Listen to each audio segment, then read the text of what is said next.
Adventurous audio. From idea to ear.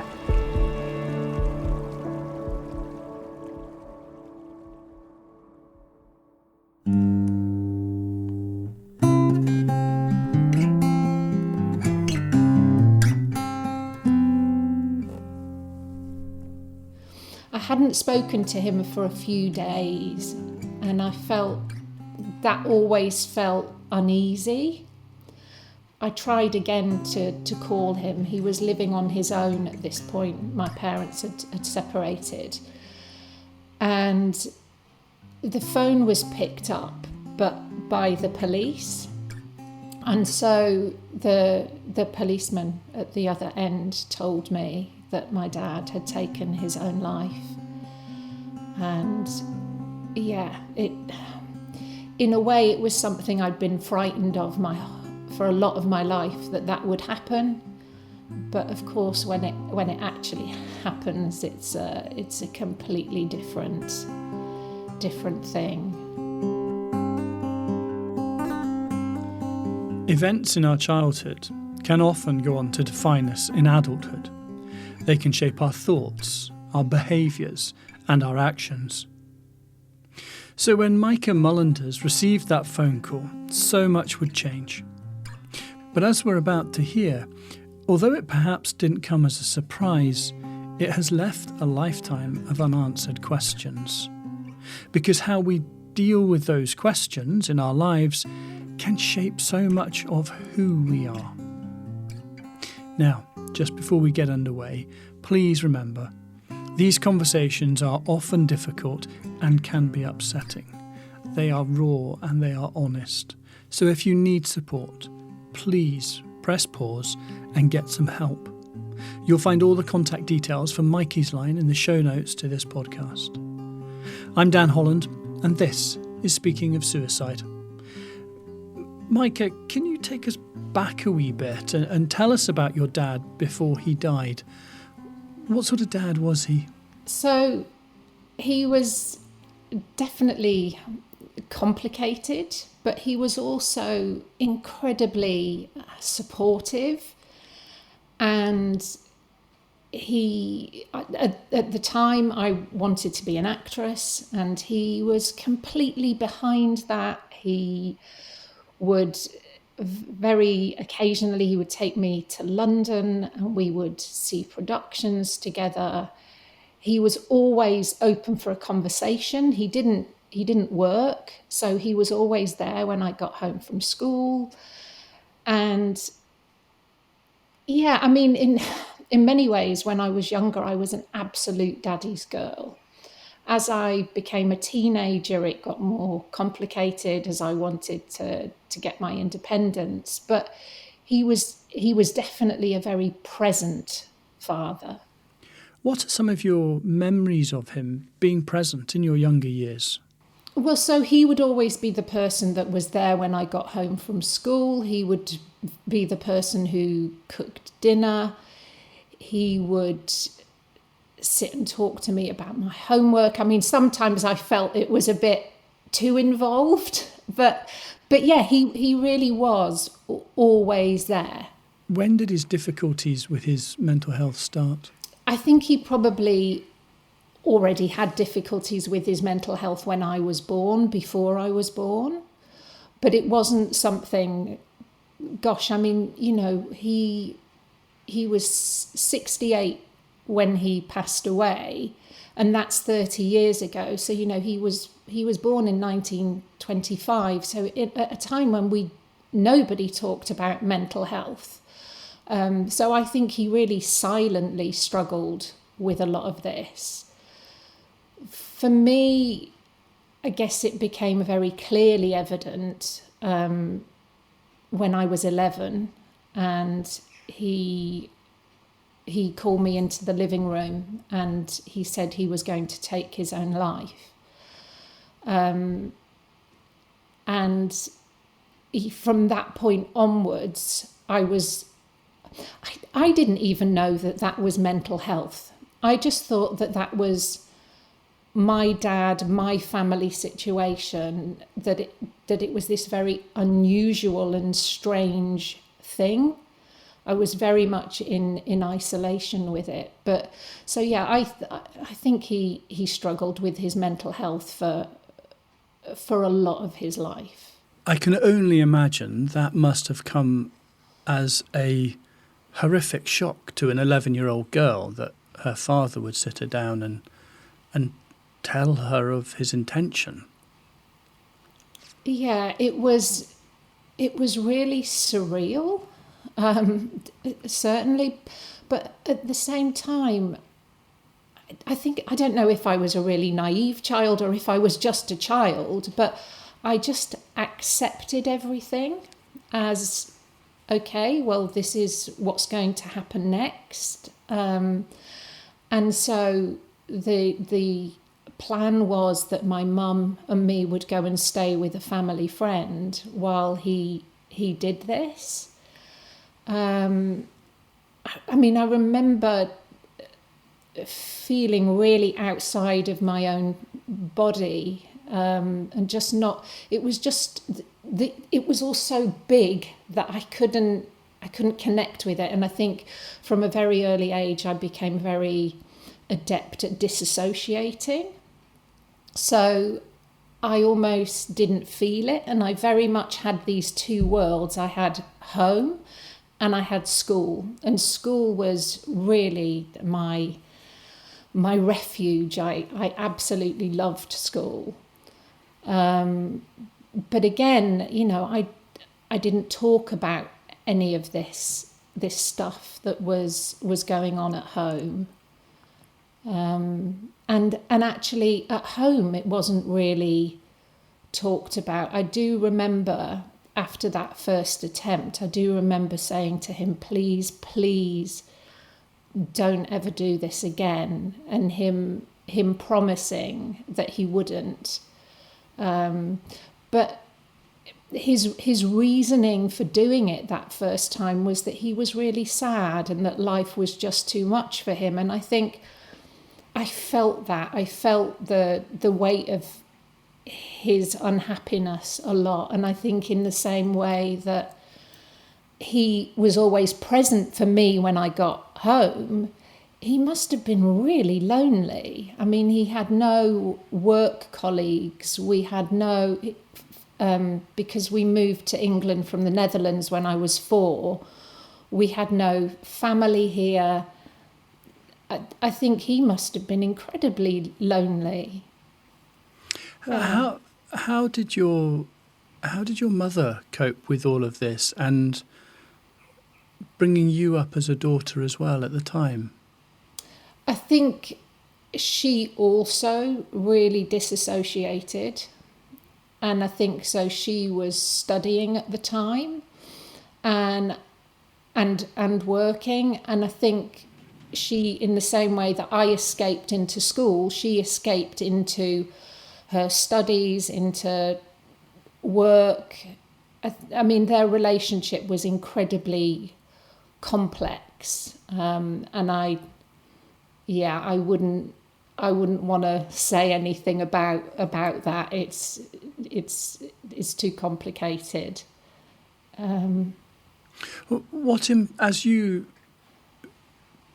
As you grew up and came into your teenage years, which we both know, as we're both parents now, are complex times for young people, having been there now, but watching our own children go through those times. How did this experience or this event when you were 11 affect your own mental health as you went through your teenage years?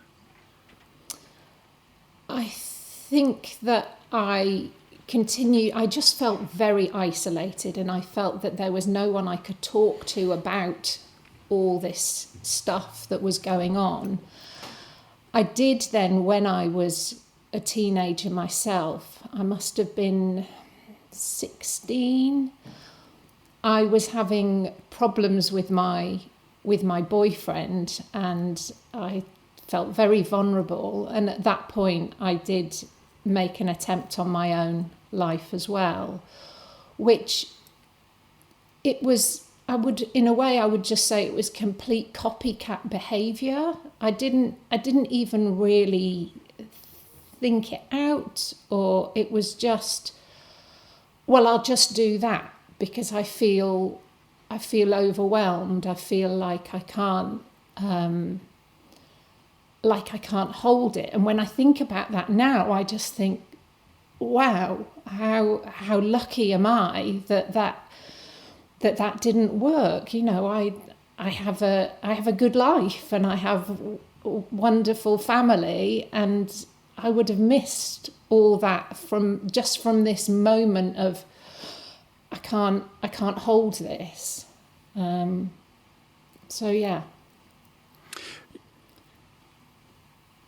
Your dad subsequently did take his own life a few years later. Did he sit you down again to tell you he was going to do this, or how did you find out? Well, so he made another attempt on his own life when I was 18, and he didn't tell me about that one. I just came home and my mum told me, but he actually ended up in hospital then. And at that point, my relationship with him changed because I was so cross because he'd promised me he wouldn't do it. And so suddenly I really disconnected from him at that point. And then I went to university and I was just about to go into my third year. I was 21 and I hadn't spoken to him for a few days, and I felt that always felt uneasy. So I tried again to call him. He was living on his own at this point. My parents had separated. And the phone was picked up, but by the police. And so the policeman at the other end told me that my dad had taken his own life. And yeah, in a way, it was something I'd been frightened of for a lot of my life, that would happen.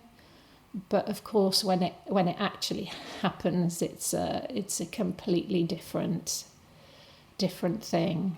So as his closest family member at that point, then it became my responsibility to identify the body, to talk to the police, and I guess at that point you very much become part of, well, certainly I felt very much that I'd become part of a process, and that I then had to carry that process out to the best of my ability. I'd always been very much a people pleaser. I'd always tried to adapt my behaviour to keep my dad happy. And I very much felt that I was doing the same with the police, that it was like, you need me to do this, you need me to do that. And again, you know, this is 30 years ago, so those procedures were, I hope they're different now. I was asked to go to Leeds police station, and from there I was taken to identify the body. And then I was brought back to the police station, where I was asked to, because my dad was Dutch and he never really felt confident with the English language. So I was asked to translate his, what we thought was a suicide note, but was actually, it was a letter he'd written at a point where he thought he might still get some help. So he'd written that to me at that time, and then he'd clearly opened it several times, adding more bits. He'd added post-its to the outside. He was clearly very distressed at that point. So I translated that letter for the police, and then they gave me what was a confession that he had written and addressed directly to the police, in which he'd accused himself of various things, including, he said he'd shoplifted from several bookshops, but in that confession he also said that he'd been inappropriate with me. At which point the police then asked me, well, is that true? I mean, at this point, I can sort of, as I'm talking to you now, I can feel in my body what I felt at that time, and I was just quaking because it was so strange. It's like it's too much. I'd just seen my dad's body and he was dead, and so I'm processing that, and then I'm processing this confession that I had no memory of that. So my instant reaction was just to say, no, this isn't true. It was almost like, it sounds strange, but it was almost like going, I'm going to park that because I can't do that with everything else. It's almost like your brain is sparking in all places, and you're trying to just hold some sense of stability together. Yeah. I can't imagine how difficult it must have been for you to go and identify your father's body and then translate the letter he left, the information he left, before the police told you about his confession. And we'll come back to that in just a second, if we may. Yeah. But translating your father's words and going into that process that you described for the police, that must have been very difficult, because you will have had to have put I suspect you will have tried to have put all of your emotion aside, all of your grief aside, the rawness of the experience and the moment aside. How did you do that? I was completely numb. I was outside of my own body in a way. I don't know how else to describe it. It was like my feelings were somewhere else, and I was just trying to do the right thing. I think I've always been quite a controlled person. I've sort of held it together, and I think all those coping strategies kind of came together in that moment. And also I think I felt responsible for my dad, and I felt responsible for his actions, and I felt like we'd massively inconvenienced the police in some way. I think I was also really frightened because in his suicide letter then, or the letter he'd written, he sort of said, I hope this isn't going to ruin your life. I hope this isn't going to ruin your career. And I just had so many questions and worries and fears, and thinking, well, what has he done? What else is there? It was just so confusing. If I take a step back a little bit, Maike, and think from what you've just said about your dad saying he hopes this wouldn't ruin your life or sit with you forever, have you in the time since therefore been able to come up with a reason as to why he would leave that posthumous confession? Because surely he must have known that to leave a confession like that will change anybody's life, especially if, as you say, you weren't aware of it. Yeah, I mean, I have mulled it over so many times and in so many different ways. I think he was really confused himself. So on one of the letters that he wrote, he actually said, "I wish someone would question me under hypnosis." So I think he was really confused as to what he'd done. And, you know, I did talk to my mum about the confession afterwards, and together we thought maybe he had written this thinking that it would make me hate him, thinking that it would make it easier for me to distance myself from him. I almost feel like I've explored so many different possibilities over the years. I had a lot of therapy. I tried regression therapy.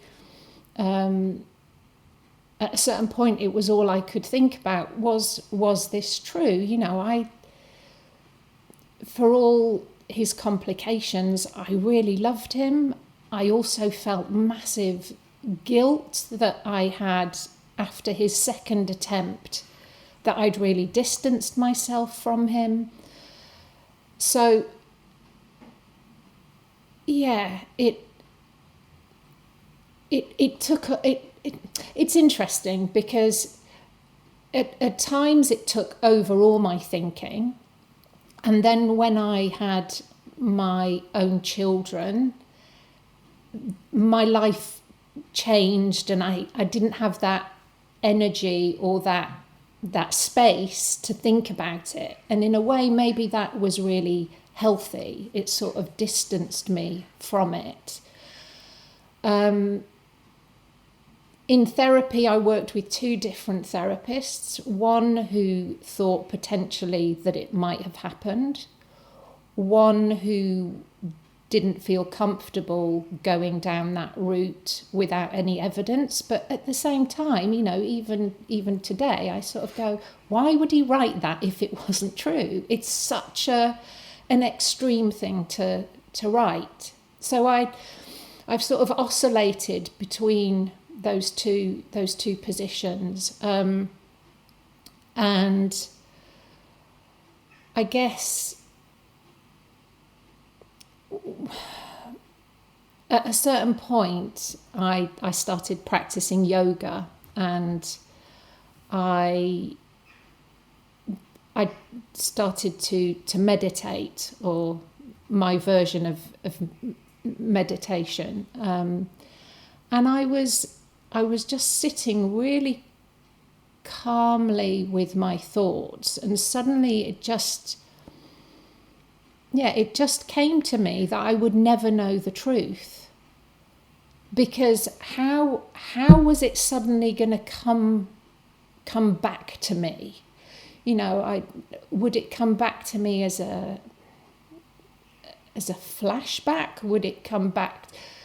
I think sometimes I did have feelings inside my body that it was true, but it just got too complicated and too big, and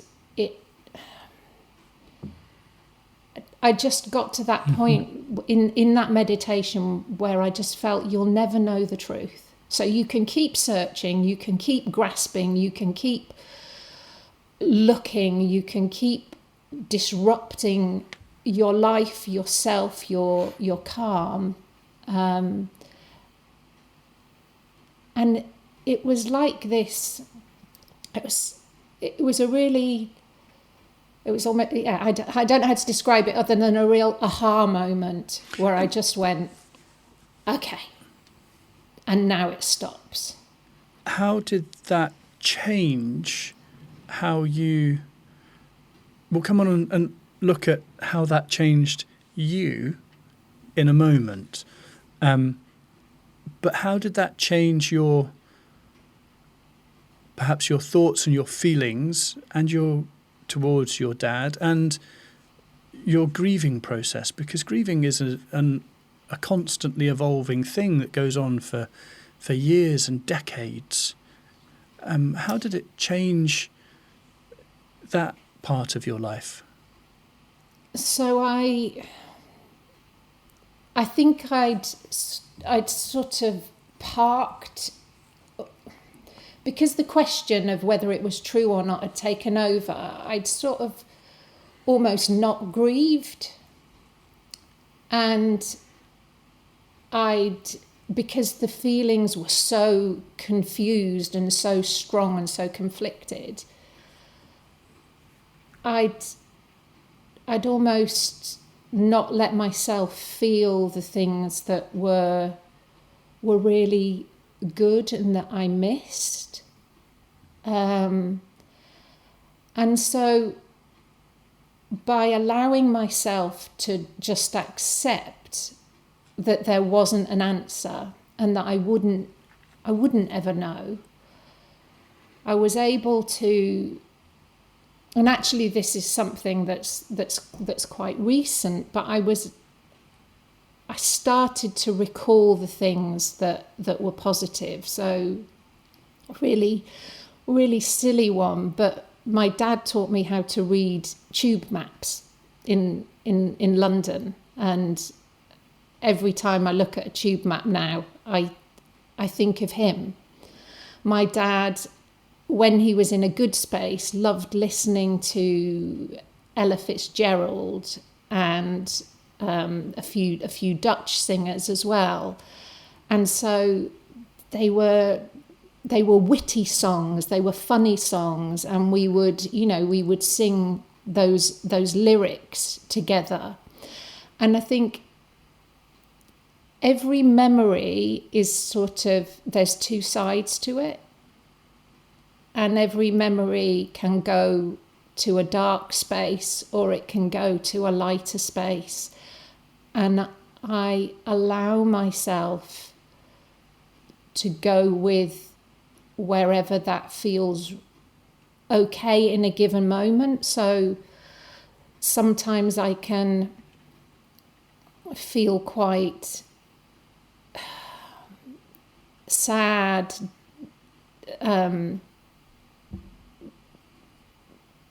angry about things, and other times I just go, no, I just want to remember.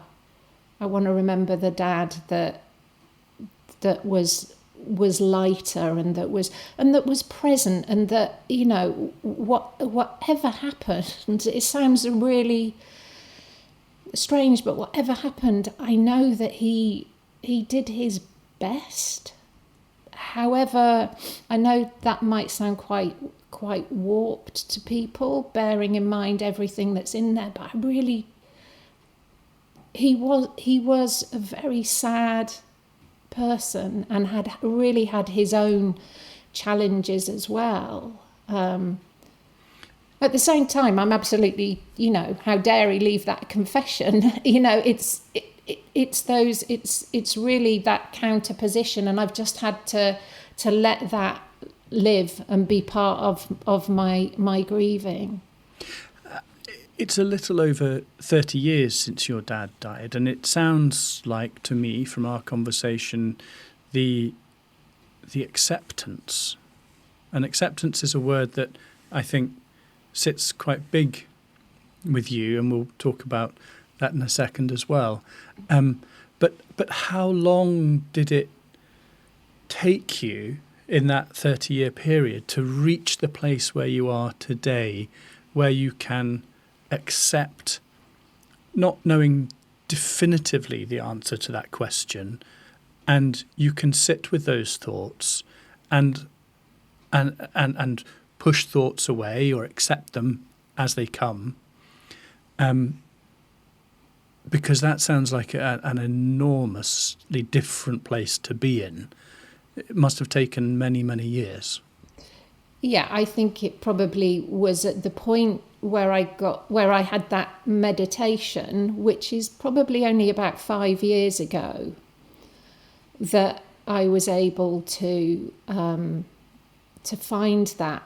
I think the other thing that was a real turning moment for me was having, as an only child as well then, not having any family in England. I've always felt very isolated. I felt very secretive with this story. And certainly when I went into my 3rd year at drama college after my dad passed away, everyone knew that he'd taken his own life, but no one talked to me about it. It was very sort of shrouded in my own shame and my own guilt.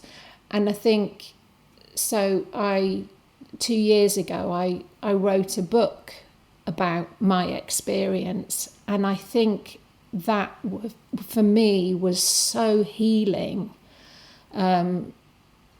Even for friends who've known me for years, some of them who know a little bit of this, but to just have them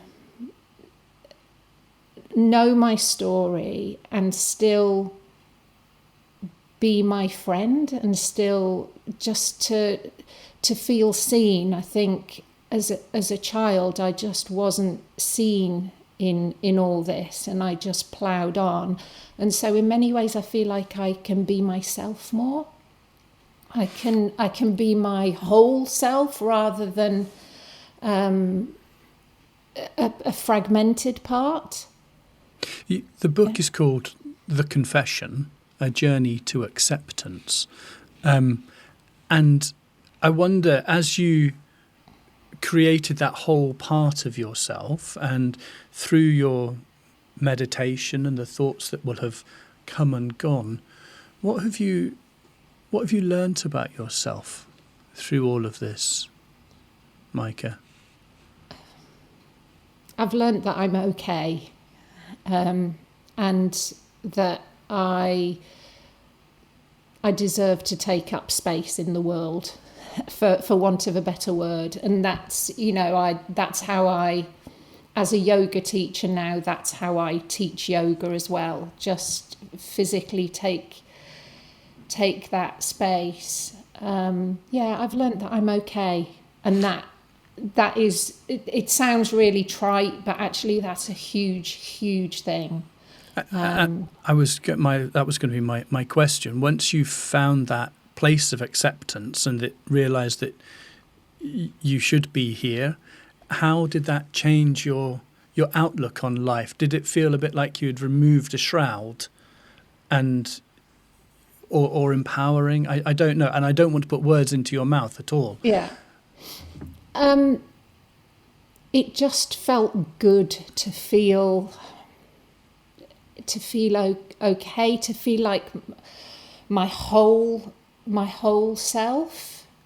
And it, in many ways, I guess it also just, I care less, which sounds, but I used to be really caught up in perfectionism, worrying about what other people thought. So it was just very freeing. How did you harness that perfectionist side of you, or the inner critic, and almost squash it down and find a place? Was that part of you finding this journey to acceptance? Because I'm really interested how, once you reach that point of acceptance, you can then go, okay, it doesn't matter what happened in the past. I'm me and I can live with this in whatever way I do. I think the other bit of that puzzle then is finding compassion for myself. So finding that, yes, I might have done things in the past that if I were to do it again, I would do it differently. But yeah, so not being as brutal to myself. I think, like you say, that inner critic previously was really loud. So actually just being softer with myself and saying, you're doing this for the first time as well.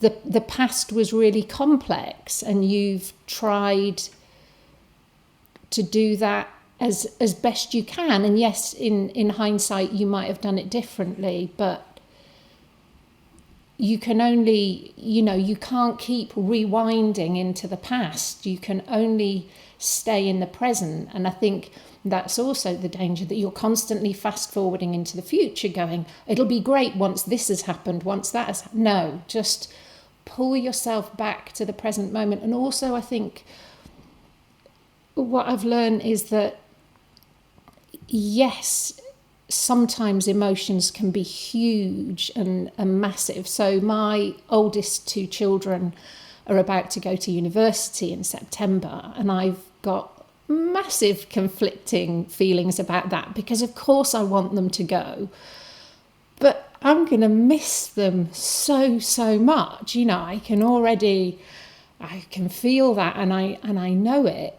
But what I've learned is to let both those emotions exist, to let that feeling of how am I not going to see you every day, to go out there and live your life. And it's that thing of, sadness and happiness, they're so closely connected. And so yeah, I guess that's what I do now with all those things, and I try to not run away from the sadness, because there is the flip side to that sadness, which is, and if I'm honest, I would say I'm still learning joy. I think it's something that wasn't very present in my childhood. It wasn't something that I naturally learned. So I'm still learning to be happy, however crazy that sounds. And I'm learning to seek out those moments for myself and to really, let them in when they happen. It sounds to me like acceptance is still an open book. It's an ever-evolving story, and there's no firm conclusion or endpoint to this journey to acceptance for you. Absolutely. And I think that's really, in some ways, that's really frustrating, because it would be really nice if you could make it all neat and tidy and go, yes, this is acceptance. And now, no, I think it has to be ongoing. And certainly the other thing that I've learned a lot is being a parent when your own childhood was so complicated also brings its own challenges, because you are giving something that you didn't have yourself, and that's also then a reminder of what you didn't have. And of course you can't get stuck in that, because I wouldn't want my children to know the feelings that I had as a child. I'm glad they can't relate to them. And yet that's still there. It's still part of my story. And yeah, so my dad was a much older dad. So he was 46, I think, 46 or 48 when I was born. So when he took his own life, he was already 68. And I sort of think, I wonder what it'll feel like for me when I'm 68. And I think I'll connect with his journey, with my journey at so many different times in so many different ways.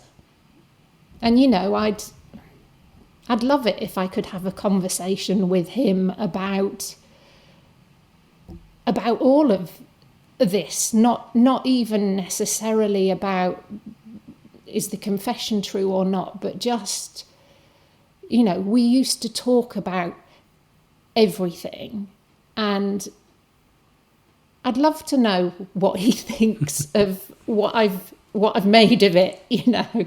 And he always wanted to write himself. He didn't have any success, which again is, you know, a really sad, challenging part of his story. But I sort of think, yeah, I think there's something nice about the fact that I've done that for him and I've done it for myself. So yeah, and again, it's that push pull of those complicated feelings. Maike, thank you so much for talking to us today on Speaking of Suicide. Thank you for your honesty and your trust as well. Well, thank you for I've listened to many of the episodes as sort of preparation for our conversation today, and I think thank you that you do what you do, because I think if I'd have listened to maybe even just one of those episodes, you know, I would have felt less isolated as a child. And just one thing that I wanted to add is that I am a volunteer for survivors of bereavement by suicide who run groups nationally, and they are just a really good resource if you find yourself in this situation. And we will put a link to Survivors of Bereavement by Suicide in the show notes to this episode, Maike, along with a link to your website where people can find out more about you and find links to your book as well. Brilliant. Now here's Shona from Mikeysline with a few thoughts to take away from our conversation today.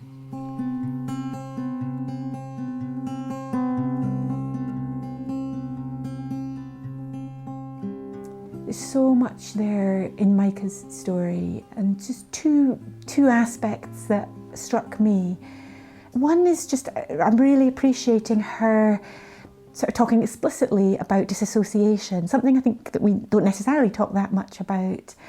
And her kind of saying it so viscerally, remembering feeling from a very young age, feeling outside of her body, and that the stuff that she was experiencing as a child was so big that she couldn't connect with it. So her body and mind were so smart that they helped her from a young age get very adept, in her words, at disassociating. So I think it's just helpful to hear that is a survival strategy from our clever minds and bodies. And in later life, if we notice that we do that, that could be a sign that there is something needing attention that we could get help with.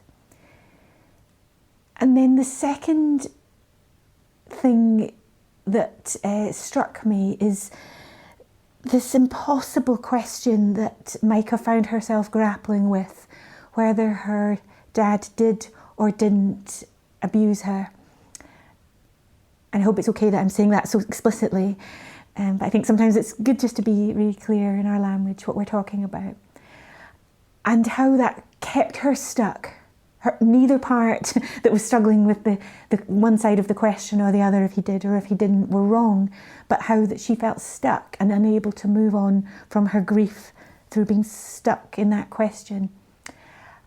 And then her ability in time, through her mindfulness practices and her meditation and her yoga, to get to a place within her where that question, she realised, wasn't one that she could ever answer, and that it was actually in some ways just getting in her way of finding peace and being able to grieve I think that being able to get into that place, it can be difficult.